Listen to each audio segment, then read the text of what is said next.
ईमानदार लकड़हारा की कहानी। बहुत समय पहले की बात है। एक गांव में एक गरीब लकड़हारा अपने परिवार के साथ रहता था।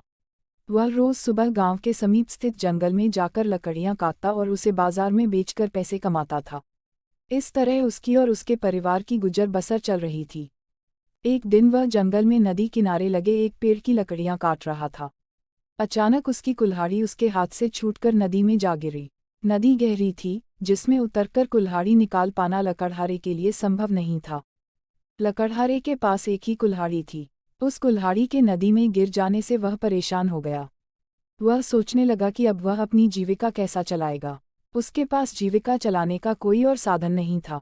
वह दुखी होकर नदी किनारे खड़ा हो गया और भगवान से प्रार्थना करने लगा, भगवान, मेरी कुल्हाड़ी मुझे वापस दिला दीजिए।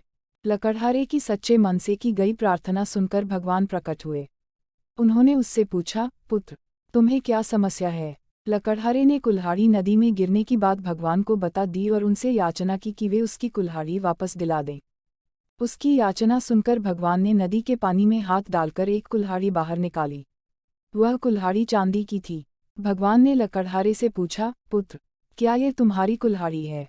लकड़हारा बोला, नहीं भगवान, ये मेरी कुल्हाड़ी नहीं है। भगवान ने पुनः अपना हाथ पानी में डाला। इस बार उन्होंने जो कुल्हाड़ी निकाली वो सोने की थी। उन्होंने लकड़हारे से पूछा, पुत्र, क्या ये तुम्हारी कुल्हाड़ी है? लकड़हारा बोला, नहीं भगवान, ये मेरी कुल्हाड़ी नहीं है। भगवान बोले, इसे अच्छी तरह से देख लो, ये सोने की कुल्हाड़ी है। क्या वास्तव में ये तुम्हारी नहीं है? नहीं भगवान, लकड़हारा बोला, सोने की इस कुल्हाड़ी से लकड़ियां नहीं कटती। ये मेरे किसी काम की नहीं है। मेरी कुल्हाड़ी तो लोहे की है। इस बार कुल्हाड़ी देख लकड़हारा प्रसन्न हो गया और बोला, भगवान, यही मेरी कुल्हाड़ी है।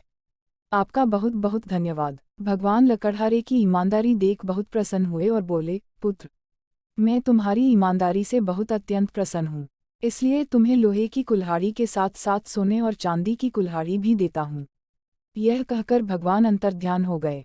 लकड़हारा अपनी ईमानदारी के कारण पुरस्कृत हुआ। सीख, सदा ईमानदार रहें। ईमानदारी सदा सराही जाती है।